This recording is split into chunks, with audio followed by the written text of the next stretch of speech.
Welcome to another edition of Sex and Politics. I'm Dionna LaFay. And I'm Dana J. And tonight, who do we have here? Well, you tell me. I am going to tell you right now. But I like what you said, though. Okay, so your name is Dionna, right? No. Yes, is she sex or politics? This is Dionna. Okay, so this is Dionna. Hey, you all. And this is called Sex and Politics. So we're gonna let you drink this glass of water right here and tell us, do you think this is sex or politics? And then you might drop it in the comments. You might get some mail too. The first person to get it right. Sex or politics? Here we go. What do you think? What do you think? Well, I think sex and politics should always be intertwined. Okay. First of all, because sex is really important and politics is vital to our everyday way of life. Whether you know it or not. There you go. But for real, Dionna. Yes. Welcome to the show. Thanks for having me. She's politics. She's fucking politics. And I'm so glad that she's here. And I'm going to try to read this really slow for them all to take in who she is. Okay, you ready? Who is this black girl magic? Our guest tonight is Dionna LaFay. You can find her on IG. She's a Community Police Oversight Committee member on the Transparency and Community Engagement Board. She's also the state organizer for Black Voters Matter. Did y'all just hear my stomach? Well, no, but what I heard was police. Like, this bitch got the police at my house. Okay, no, but for real, what do you mean police, and what do you do with the police? Because I have warrants, and I'm very leery of police. So we keep tabs on the police, right? Make sure that they're treating us with dignity, make sure they're not over surveilling our community, and make sure they're being transparent about the policies that they're implementing, right? Because we know a lot of policies affect people without their knowledge, right? So when you get pulled over, we want you to know you ain't gonna give them all your information, right? We want people to be informed about Jay-Z engaging. taught me that. Jay-Z taught me 99 problems. Like, bitch, you ain't got to do this, you ain't got to do that, you ain't got to do this, you ain't got to do the trunk, you ain't got to do anything. Exactly. But how does your organization keep track of the police? Like, how does that? So this is a civilian oversight board, right? So these are community members who are selected by your county commissioner, right? So your county commissioner can select folks from there that you have to live in that district, and they will appoint you to this board, right? And so we kind of track any incidences with the police. We follow up, like, was this a lawful entry, right? Like, why are the rates exactly? Why are you pulling over so many people in this area, right? Why do you have, for instance, there was a lot of excess spending during COVID. If nobody's in office, how do you go over budget? What they buy? Amazon. They had so many bullets.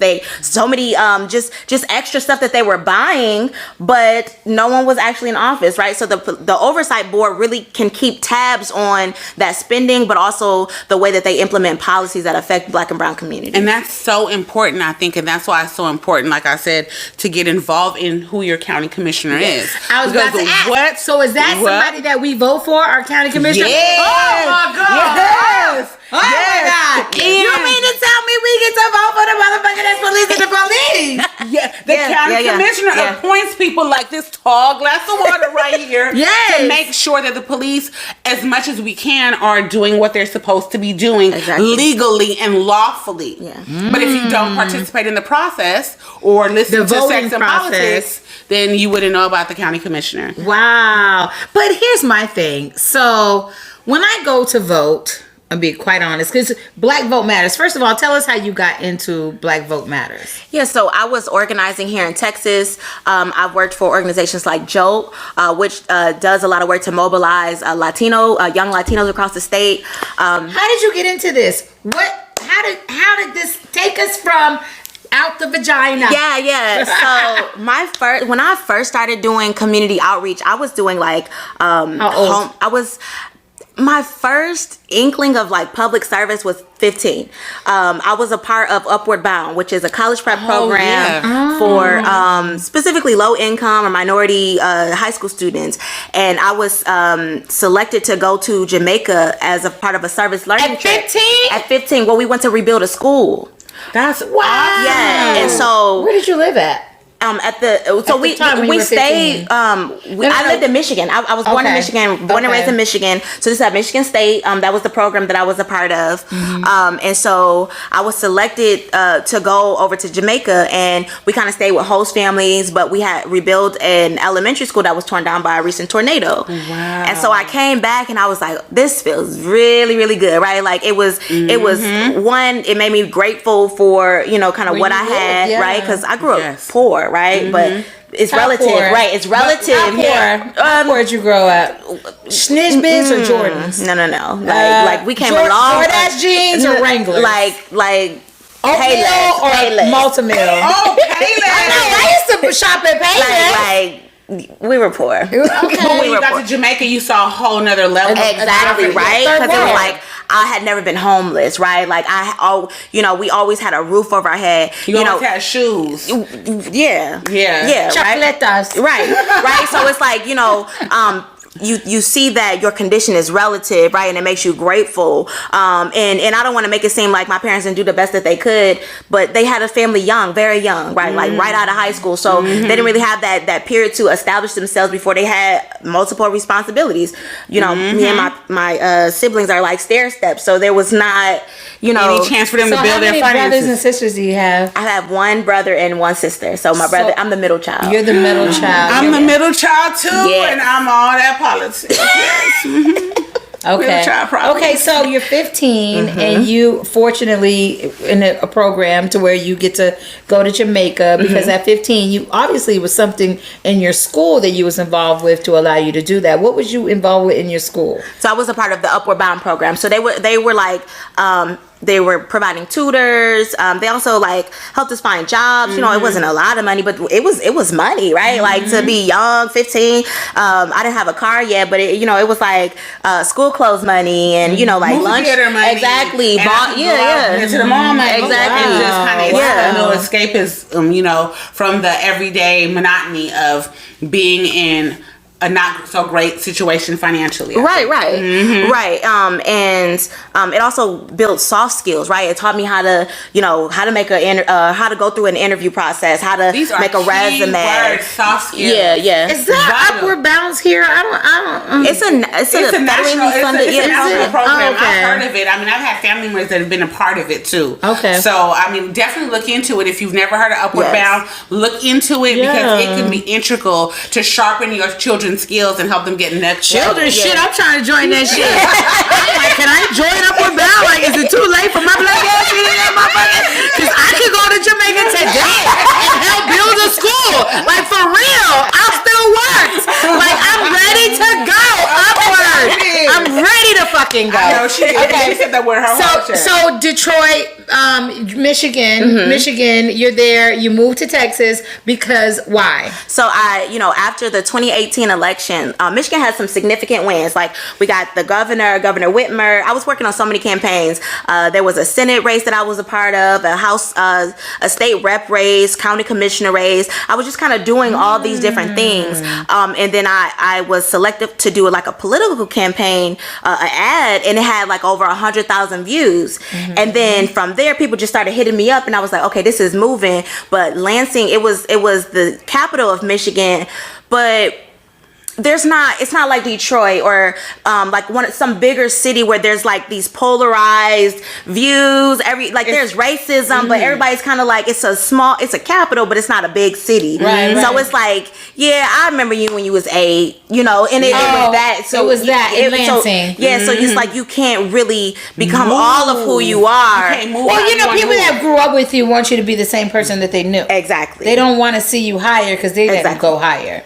So they want to be right here. They want to be right Say here. Say that 2 more times for the people. Well, it's not that they don't want to. They don't know how. Exactly. Well, that's just where they are. And that's just who they are. Like, girl, you the same bitch eating Multi-Mill wearing Payless shoes. Bitch, get out my face. Right. Type shit. Right. Why you gotta tell me about voting and shit like that? I remember way back when. You just want to chocolate us. So you moved to Texas because you wanted to. I wanted. First of all, how'd you pick Texas? So I came down here. So I grew up in the church, right? I came down here. I want to do it. right. No, really. I want to hear about it. It really is a testimony. I came down here for a conference. TD Jakes? Yeah. The woman that broke us up. Yes, women now are loose. Yes, I love it to TD Jakes. Yes, thou art loose. As a goose, don't get me started. Yeah, silly. So I came down here, and the messages just really resonated with me, right? And Sarah, his daughter, we're the same age, so I love just her transparency and how accessible her message is to people, of all ages, but especially like 30-year-olds who are really who have the power, the wisdom, and the platform, but you may not have the courage, right? I think that just watching someone my age really has been an inspiration. So, I came to the conference, and I always tell this, right? This is my testimony. So I was at the conference, there's always an offering. In my spirit, I was searching for direction, right? I knew it was time for me to move, but I was, in my mind, I was planning to move somewhere else in Michigan. So, at the end of the sermon, there was an offering, right? And so I gave $1,500, right? I was listen, because it's faith, right? What? Listen, so I had saved that money because I was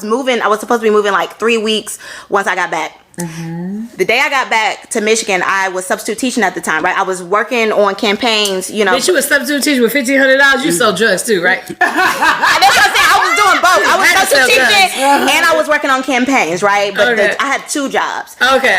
But the day I got back, I ended up getting a long-term self-position and moved with $5,000, right? Wow. So within 60 days, I had come back. I found me an apartment. I found me a roommate. I moved with $5,000, didn't have a job, but found a job 15 minutes off the highway, right? So every step of the way, God was just kind of opening doors, and it was like, okay, this works. Let me take another step, right? And that's how I got here. Once I got here, I knew I could find I knew I could find a campaign to work on once I got here. So, got here. First job in politics was Jolt, right? We were doing voter registration because that's who? Jolt.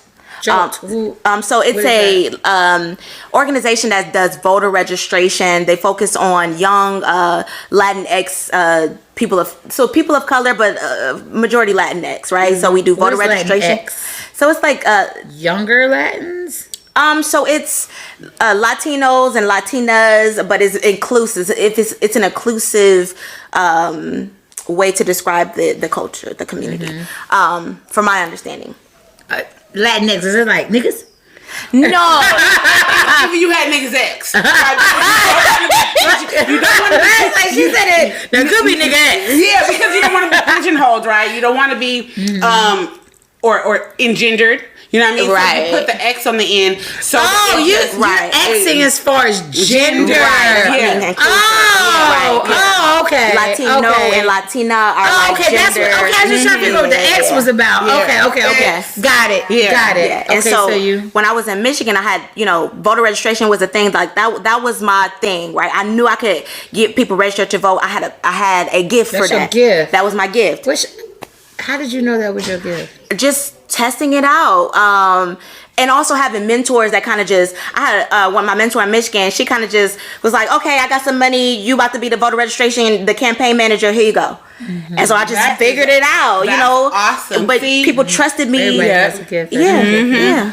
People trusted you, and then you kind of walked into your destiny, right? Right. People gave you an opportunity, and you were able to grow into that. I think a lot of people don't have those opportunities, and people aren't opening doors for others because for various reasons that we can't even get into. Yeah. But a lot of people never walk into their dream because number one, they don't have anyone presenting them with something, and number two, they don't trust themselves. Right. You start to second guess yourself. So what a blessing for you to come from Michigan all the way what it takes to do this work. Well, I think that upper bound was a big difference in your life, like a huge difference in your life, because it starts young with the mindset. You know, your mindset, you have to condition yourself to progress every day. Yeah. Like if you just wake up in the morning and you don't really have anything to think about except for the bills that you got to pay, and how you're going to pay them and how you're going to do this, then you always perceive yourself as back here. But when you have some place to go and you have like Jamaica,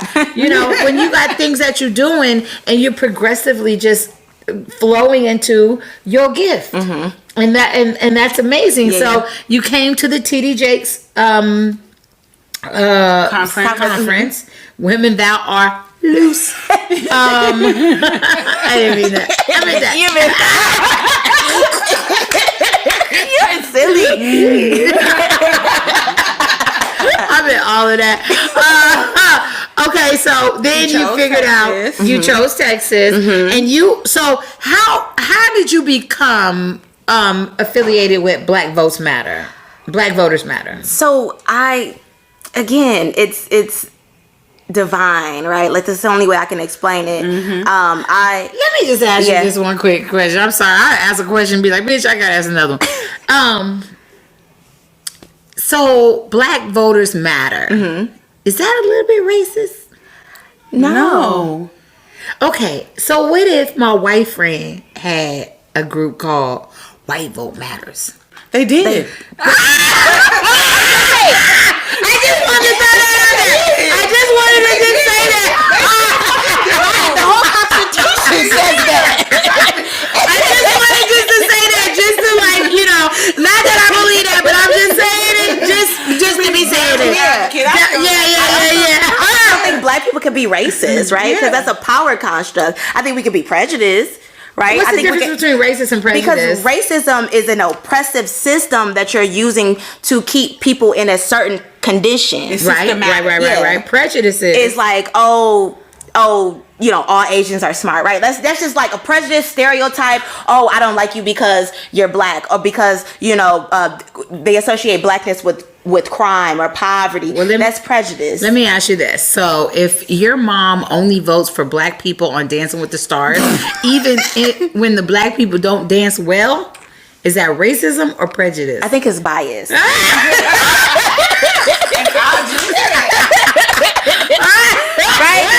Because we're tribal, right? We want to support our own. Right. But there are, like, Black people can feed into racism, but you yourself, it's a power construct, so right? what is Alan West? Ooh, is that Batman? Who the fuck is that? So how do we describe Larry Elder, Alan West? All these. They're feeding into Larry Elder. Who are they? Larry Elder. He's from California. You know, I'm from LA. He's a politician. He has a radio show, and he is a right wing conservative. Okay. And you would never know he was from the Crenshaw district, and I'm sure his parents are fully embarrassed at him. Is his parents Black? Yes. He's African American. It's a Black guy. But he rolls with Trump he's and a all tap them. dancer. Yeah, and Alan West. Well, you know what? Maybe that's his views, though. You know what I'm saying? And you can have whatever view you want. Yeah. I grew up with a bunch of Black Republicans. I know a bunch of Black Republicans. To me, it's not about your political party. It's about the policy that you support. Exactly. Right? Because I understand if you tell me that you're a fiscal conservative and you're upset about how tax dollars, I could understand that. Right. But I can't understand you saying those people in a bus driving down to Austin when Biden was running for president, trying to run people off the road. I don't get what you mean you say that's okay. Right. That's not because they believe something different from you. I don't get Charlottesville. That's not okay. But I understand if we have policy differences. Right. So that is the things that bothers me. And it bothers me that Alan West supported CRT and that being banned all over the state. But bothers I me, go off track. Bothers me, you know who that motherfucker is. But I think people like that try to align themselves with power to try to gain some. But it's like you... That's Joe Manchin. There you go. We just talked about that. What dinos and rhinos, Democrat and then. But let me tell you something. If the world were the same, we'd be robots, right? We don't want to be the same, and we don't want to be robots. We don't. We do want indifference. We do want some combat. So here's my deal, and I wanted to talk to you about the Dionna. Black Voters Matter, policing the police. Okay. When the bill didn't, the voting rights bill did not go through, right? And the filibuster wasn't taken away. You know where my heart went first? Because I'm a big optimist, right? I'm a big optimist. Me too. So absolutely. I feel like for what they did, right? The people who did not vote for voting rights and the filibuster to be removed think that it's because everybody's like, oh, it's going to oppress black and brown people. But I really feel like it's going to hit them in the ass. Oh, it is. I really feel like those old white Republicans that can't get to the bubble. When I think about that. You know what I'm saying? In the rural towns. Yes, say that because again. the same rural towns that these black people live in are the same rural towns that these white people live in. And I don't believe that it is just, marginalizing black and brown. I think it's going to take away from everyone. And I believe that this, what you use to destroy us, will ultimately destroy you. So I have two things I want to say about that really quickly. Number one, I think that for us, because we lack resources a lot of times, so I feel like we're disproportionately affected, right? So I think about how many polling places have been closed down in areas like Harris County, in areas like where I live in Tarrant County, in the more diverse areas where now they want to have these polling places in stadiums, but then you close down the schools, you close down the local office building, libraries, libraries, right? So now my grandma can't walk to the school to vote. She got to get somebody to drive her to AT&T Stadium, right? But but I think that so now the fact that they did what they did, for one, it's going to make us angry. The younger generation, we're mad, right? You don't move until you get mad. You don't civil rights. Fear. You don't. Mad is motivated and determined. You don't make change until you get motivated and determined. But what if I don't like my granny and I'm not going to take her to vote? Well, find another motherfucker to pick her up. Somebody else will though. Somebody else will pick them up. I don't always believe. If you don't like your granny and your auntie, we don't want your motherfucking vote. No, I wouldn't go that far. Fuck your vote. Fuck your vote. You don't even vote for your grandma and your auntie. This bitch is poison. That girl is poison. Hey, cut her off. You don't fuck with your granny? But what I'm saying is, what if Granny's grandkids have moved to? But that's why we have to rally together. And educate everybody. That's why we have to vote like we never voted before. Hello, John Lewis. Thank you. Rest in peace. That's why we have to get mad and determined. See, these white people, I ain't racist, but these cracker ass crackers ain't gonna rally up to go get they cracker grandmas. But us will, because we are mad and determined. We are mad that bill didn't pass. I'm on the other side of that coin because come over to optimism. I'm always an optimist, but I also think about how our former president really rallied people around hate. Fuck Donald Trump. He's not my president. Saying, but I thought she's talking about former president. Who you know? Barack?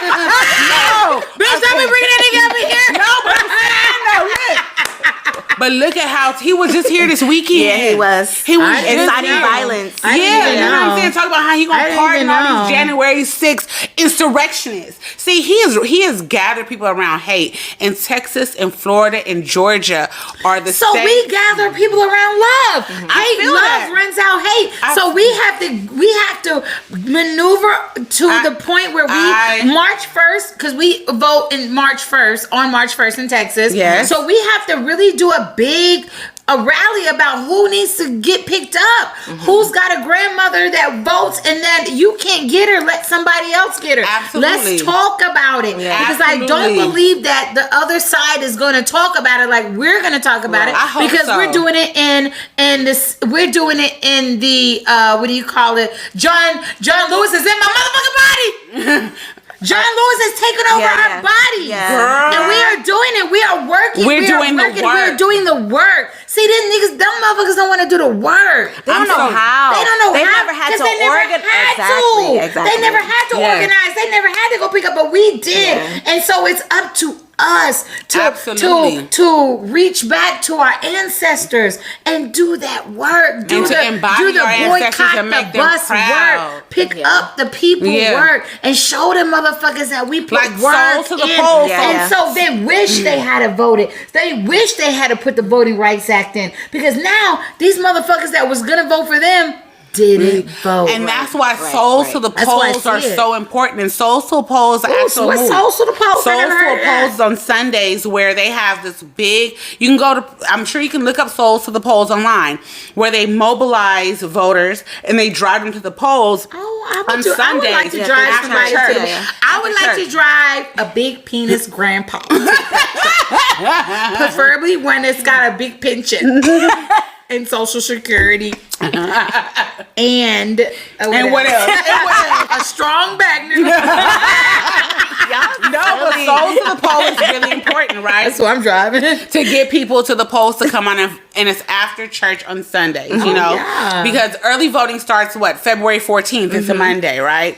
We have, for me, the race that I'm looking at most, as far as for our state, is like Attorney General. For Jasmine Crockett. Oh, well, Attorney General. Do you really think Lee Merritt is going to be able to? Kim Paxton, let me tell you something. I just, well, he's so crooked. He got so many lawsuits. But I haven't seen any ads. Well, the only ads I've seen is for our governor that shall remain nameless. He got them ads to just fearmonger. He's got a lot of money.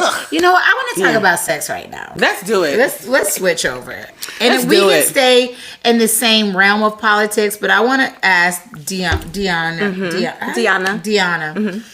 How do we make politics sexy? Because you've been involved since you were 15. And how old are you now? I'm 33. Yeah, I love when women aren't afraid. Oh, Rihanna's 33. She just got pregnant. How do we make politics sexy without making it ugly? Because I want to really relate to my politician in the sense of they're real people. You're real, and I think that our culture, we're sexified. We sexified. We are definitely a high sexual culture. And how do we bring politics sexual? I think that we have to meet people where they are, right? Like, for instance, some of we have state organizing managers in about 15 states across the South, right? And I remember in 2020, our national field director was telling me that they were registering people at the strip clubs, right? Oh, yes! That was I like that. I like that. Right? Like, you recruiting election workers everywhere, right? Like, everybody needs to be a part of it, right? Because that's just a small part of who you are. That's not our entirety, right? Because we build power in really being our authentic self, all spaces, right? And all exactly, places. Right? So we can't say, oh, we don't want to go there and talk to them because we don't condone that. Well, you do when you're not at work. You come here on the weekends. So why can't it just be all together, right? So even I don't know if y'all heard, but was it last week, the mayor of Dallas all strip clubs are closed at 2, right? And so it's a narrative too, right? I think that sometimes blackness has a hypersexual narrative, and when they say it like that, it is negative. Like the narrative makes it negative when it's a part of our humanity, right? It's natural, right? But when you only see for a long time, it was only okay to show black women naked, right? Like, you don't see other cultures being sexualized the way that we're sexualized. Playboy. But let's talk about music videos, right? Remember when rap first came out? What about Playboy and Hustler? But that was like seen, even though they were naked, that was still seen as tasteful because he was a rich, wealthy, older man, right? Where Hugh Hef with his roll and his cigar. But then you compare that, you talk about pimps and hoes, right? You never open up Playboy magazine. Oh, this is a hoe right here. Like it just didn't have that dialogue. I only opened it up for the articles. Black tail. It wasn't like black tail. Black tail. My daddy didn't have black tail. Just Playboy and Hustler. See, I'm saying. So I only can read what my daddy had. You see, he was hiding this shit in the bathroom. Playboy always had really good articles. I mean, I read Playboy and cartoons. Yeah, Playboy has really good political articles. I don't know, but Black Tail didn't have none of that. The article was like, Schlitz Molikaboo. Buy some. Well, type shit. Either way, I agree with what you're saying. Yeah. You know, right? You meet people where they're at. And I want to register some people at the strip club. I feel like there should be a campaign, right, to where vote for the best booty clapper, right, at the strip club. And then, but you can't vote for the best booty clapper unless you're registered to vote. And so we have a registration table. Yeah. And if you want to vote for the best booty clapper, I was going to say the best dick sucker, but you can't do that in the strip club. I've seen Luke do some crazy things when I'm old. So there you go. Luke, right? Uncle Luke do some crazy things. So I feel like, that could be a way to get people to register. Yeah. But when you get somebody registered, you still got to get them to the pole. Right. So we should have strippers at the pole. On the pole. Come on, mama. Hey. Strippers in the parking lot, like a stripper bus. Illegal though? A stripper bus that rolls through, like come see Bambi.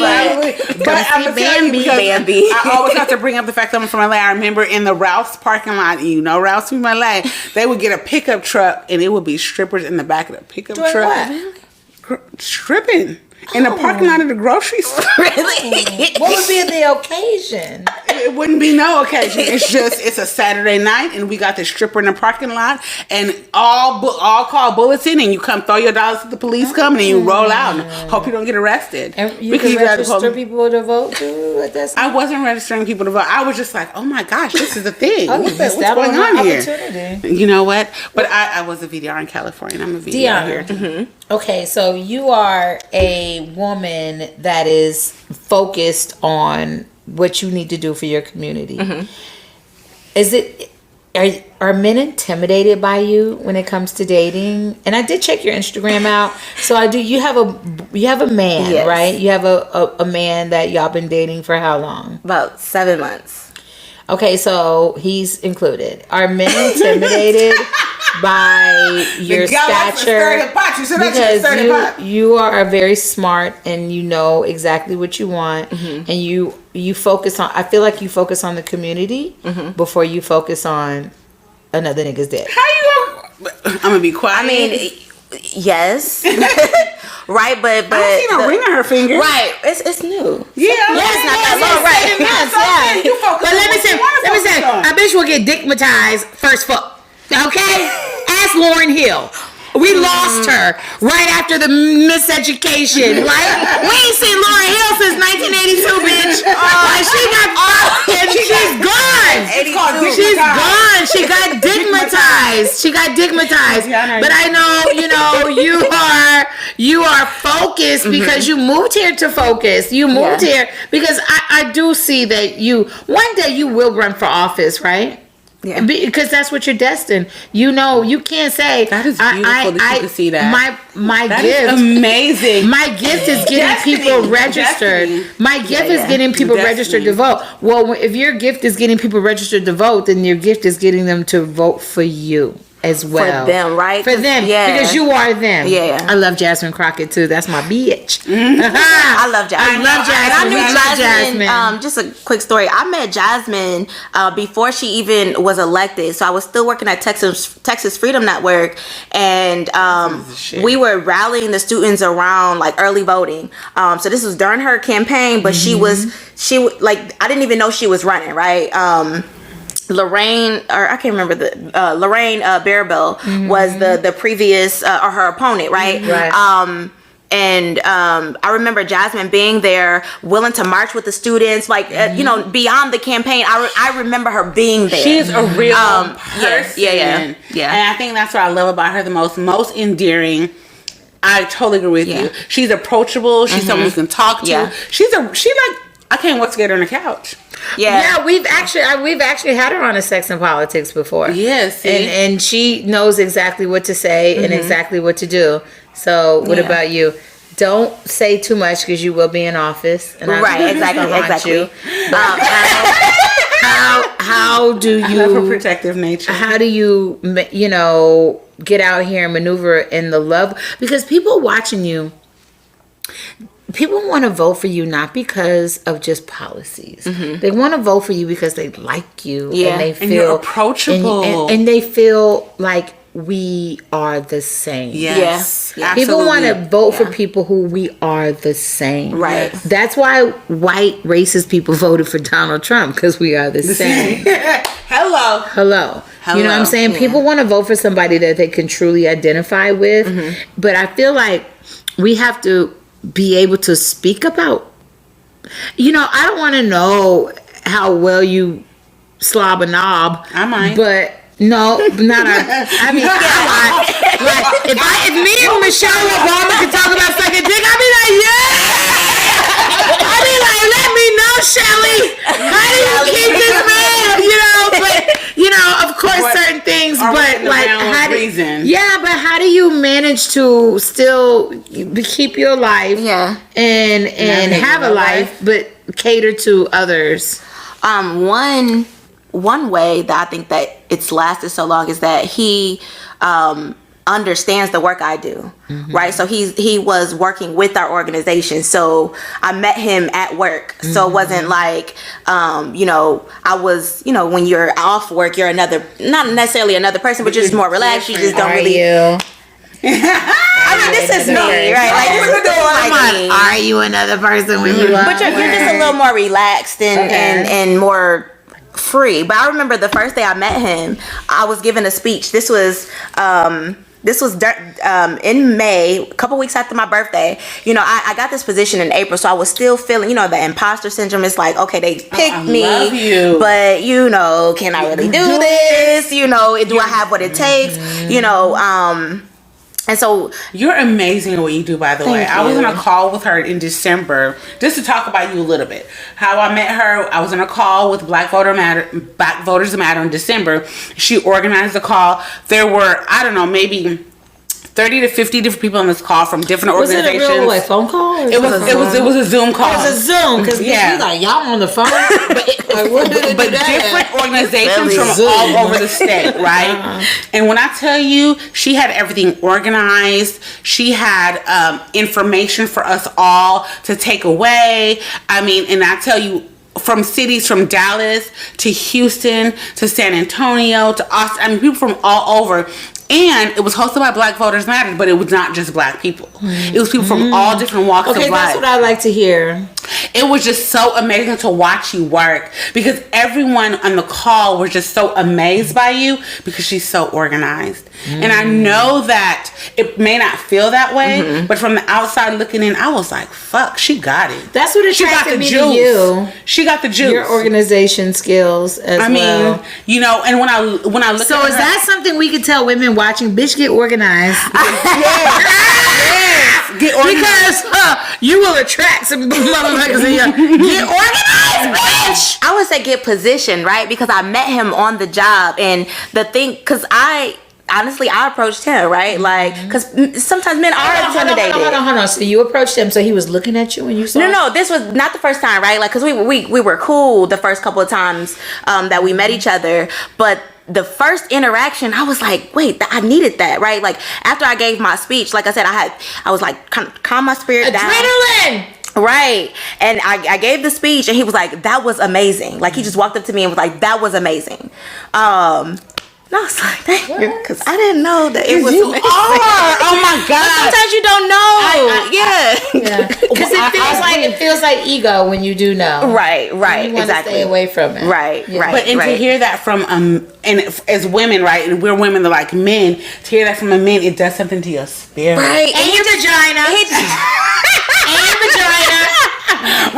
But we keep it, yes. But well, let me ask you this. Mm-hmm. So, how are you when it comes to giving your man direction in bed? Are you a leader in the bed as well as in the community? I'm so And that's not giving up a lot. A lot of women need to know, like, how do you lead a man in the bed, and do you lead a man in the bed? Are you submissive? I'm submissive. I'm submissive when I feel like I can be. Okay. Because you have to be able to relax. Right. Yeah, because I don't want to be in control of everything, right? Because it's like, I want to be able to, like you said, I want to be able to relax. I don't want to have to worry about everything. So I try to be more submissive, right? Like, he might not say it just like that. You know, but I feel like, you know, especially the type of women I come from that are very dominant and very strong-willed. You have to be. Right. Yeah. Where you are. Right. You have to be. But in the bed, bring it down. And I think it depends on your personality type. Because for me, too, because I am so dominant in the world. But you're different. But I want to be able to just relax and not have to think. Right. Just take control and tell me what to do. But you're different. Because you are a dominatrix in your spirit. Yeah. Because I see the way... I'm like, do this! Yes. Do this! I need it like this. Okay, this. But yeah. But I think there's freedom in that too, right? And I think that for me, I'm still exploring sexuality. I grew up in the church. I grew up in like Pentecostal Apostolic Church. So I was apostolic. Yeah. So these middle children. Can you count the men that you've been with on one hand? Ma'am. I think you can. Where's my drink? Let me get it. I think you answer that. I'm not gonna answer that question. Don't matter what. Right, I'm not gonna answer that question. What I'm gonna say is, you know, when I was growing up, it was just don't have sex. Right. Don't have sex until you get married, and it was like, okay, but what I do with these feelings? Right, and if you make it seem bad my whole life, I'm gonna be afraid to like even be vulnerable like that, you know, or it's gonna be awkward because in the back of my head, you're going to hell, you know, and it's just like that. You have to create space for your humanity, you know, and really have that dialogue with your kids beyond just don't have sex, right?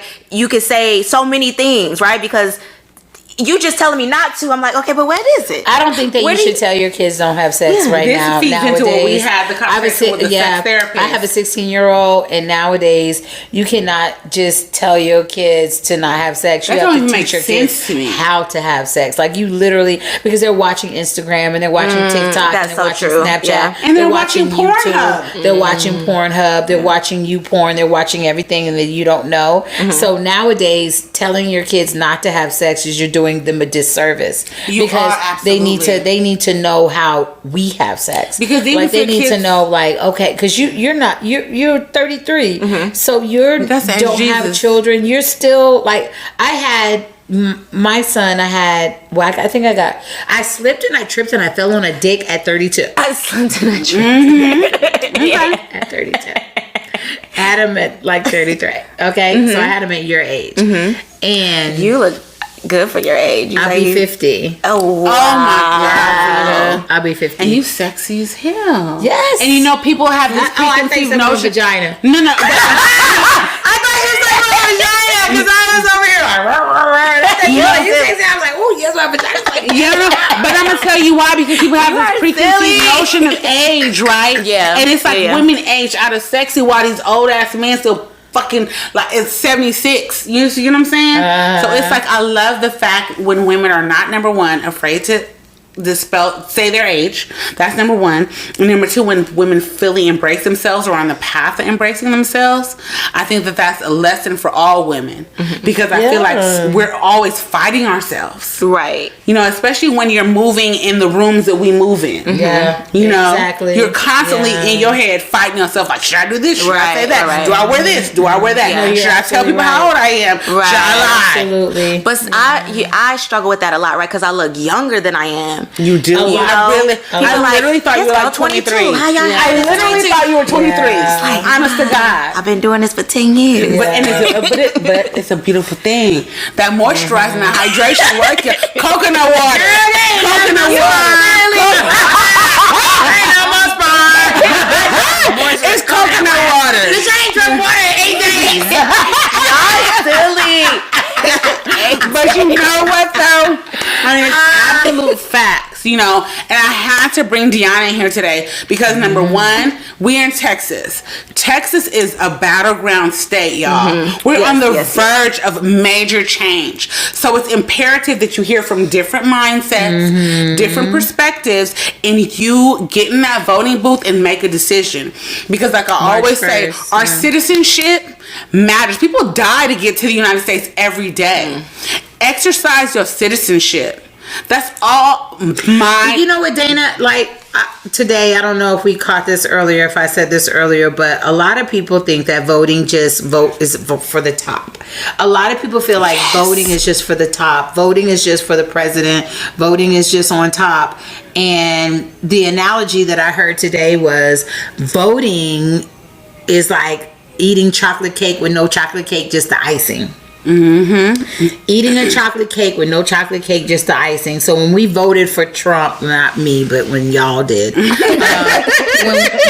you voted for Barack, when you voted for Bill, when you voted for Reagan, when you voted for George, we vote and we don't see anything in our community because we're not being taught that the most important thing to vote for is your commissioner. Right. Yeah, the commissioner, your district attorney that hires people like Dionna, right? Dionna to police the police, your judges, your district attorney, your governor, your attorney general, so your these are governor, the most important times to vote. Mayor. But what the thing about it is, when you go in there, you don't know who the fuck these people are. So that's all I say. Go to your county website. But how do you make that easier? They're like, who wants to do that? If I go online, I'm going to porn. I'm not going to that. Or you go to Instagram. Or like, who goes to that? Like, how can we make it cooler for people to know who the fuck they voting for? Because sometimes you're voting for a judge. See, I have this thing where if it's Gonzalez or Brown, I go Brown. You know what I'm saying? Because I'm thinking Brown is black. I don't know. But Judge Brown may have incarcerated black men at 5 times more than Gonzalez. And I would never have known. I'm just going because I know I go vote blindly. All I know is who has ads on the television. Right. And most of the people who have ads on the television are Republicans who have a lot of money. Have a lot. And then the few Democrats that do. But you don't see the commissioner with an ad on the television. You don't see, the district attorney most of the times with an ad on the television. So what you're saying is we got to go online and look. I'm saying you have to educate yourself. You know what I mean? What was that you was talking about that y'all had? So we have like little push cards that we, for instance, when we go to the campuses, there's a QR code in there. They can scan it, confirm their registration, right? Because sometimes people get purged from the rolls. You want to make sure that it's still active, right? Then you can look and have your sample ballot pulled up, right? So it'll tell you who's gonna be on your ballot when you actually get there. Okay.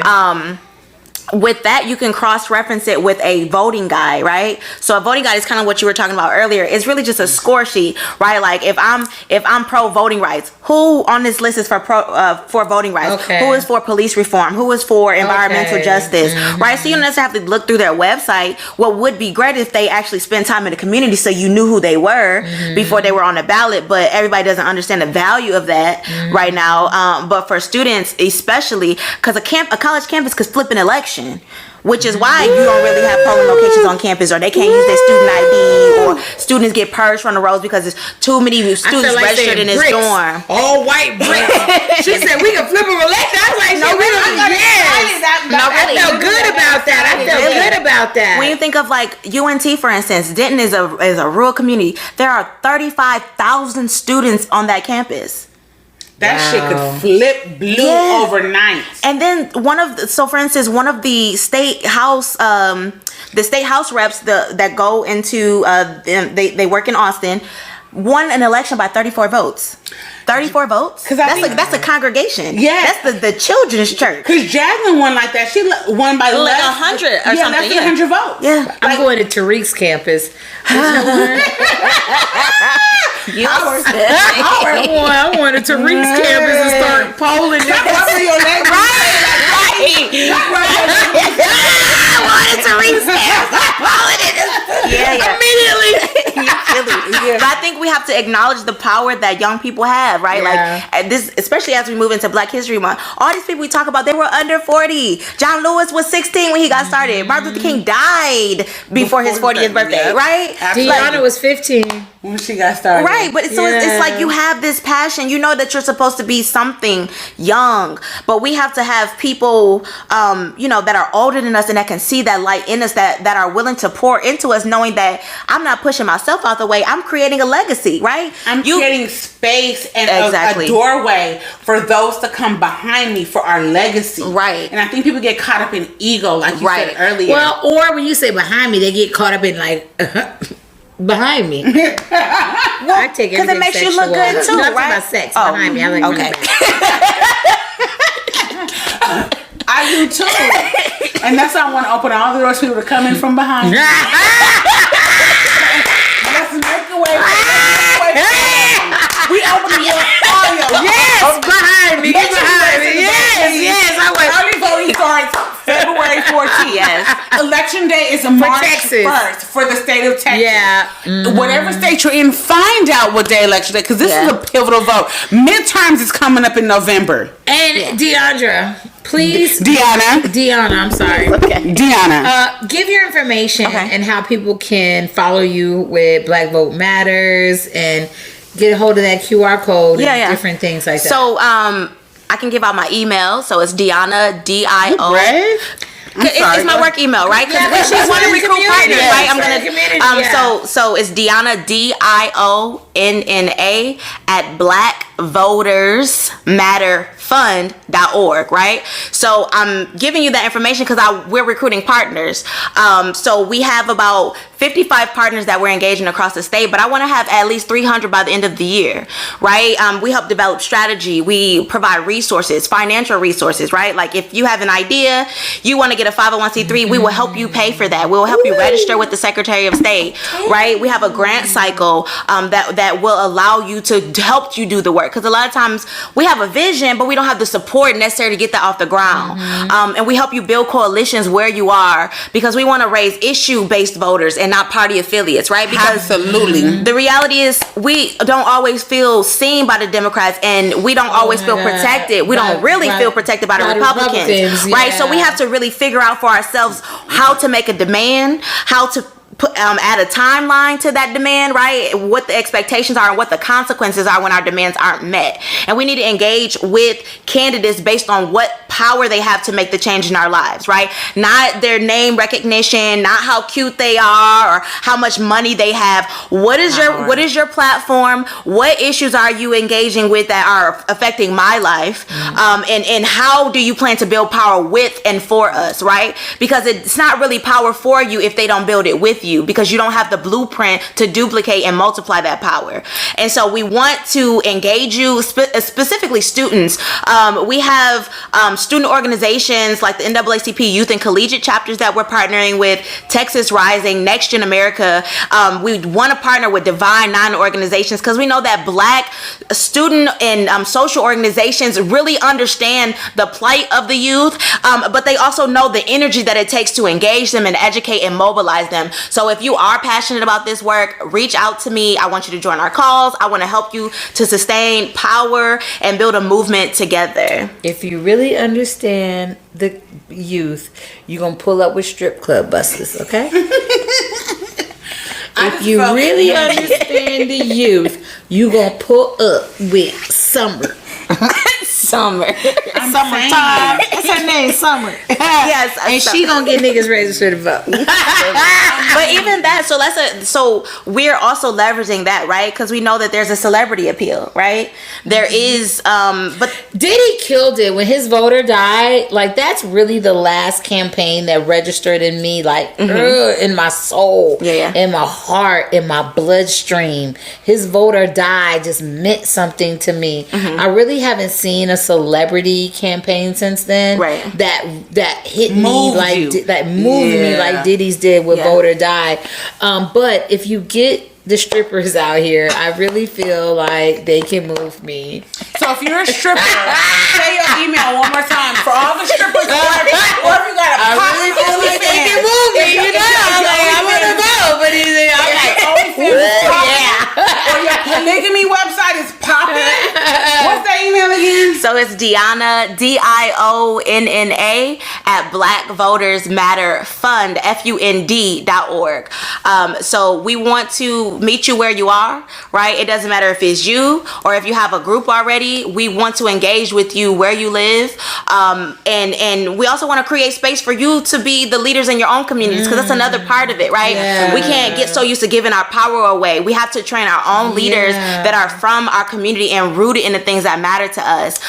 For instance, like the first day of early voting is on the anniversary of the winter storm, right? Yes. And we have not fixed that issue, but I bet everybody can see that extra tax on their bill, right? And so it's like we're being taxed without solutions. But it's because we've not continued to amplify that issue, right? Another issue is housing, right? So many people cannot afford their housing, but wages haven't gone up, right? Why can you charge me more for staying 2 years when it's older, right? Exactly. You didn't upgrade anything. Taxes went up sky high. Taxes, property taxes skyrocketed, but for what though? Right. And then we pay all these taxes and y'all can't get paper for voter registration or for vote by mail forms. You know what I mean? So holding those elected officials accountable. And who should we be making these demands to? The Secretary of State. The people that we vote for. Right, exactly. But are you voting? Are you voting? And knowing what positions are appointed, right? Because the governor can appoint certain positions too, and that is done in an arbitrary fashion. Like, we don't get to vote on every seat. So it really also matters too who you put in these offices, because it's a network of power that they leverage. Yeah, like the man that oversees voting in the state of Texas right now, appointed by Governor Greg Abbott, was the attorney. It's a whole background. So again, it's power through legacy. End on sex. We're ending on okay. Let's end on sex because it's about time. Time is about. I don't know that time. I'm tired of hearing about this shit. What do you want to hear about? Talk to me now. My daughter was throbbing. Now it's not. I'm like, where are we at? What are we doing here? Oh my god! I want to thank everybody for watching once again, for coming back. We had an amazing guest tonight, Dionna LaFay. And we will bring you on again because we want to definitely keep up with you. Yeah. And when election cycles start and when you have things that you want to talk about, coming. Yeah, we want to definitely. We family. It's gonna really fall a lot of this week. A lot of people gonna fall by the wayside of this primary, and you can really focus in on the midterm election. So, okay, you can please do something. Do something. She did you see her face? She did like a dick sucking move. Well, anyway, thank you so much. I'm Dana J. You are. Sorry for boring you. No, just wait. You learned today. You learned today. I'm Nina Logan. And have a great night, you guys. Dionna.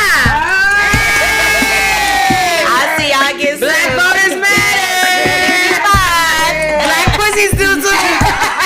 Just saying, black dicks too. I throw that in there. Why do all black people have to say?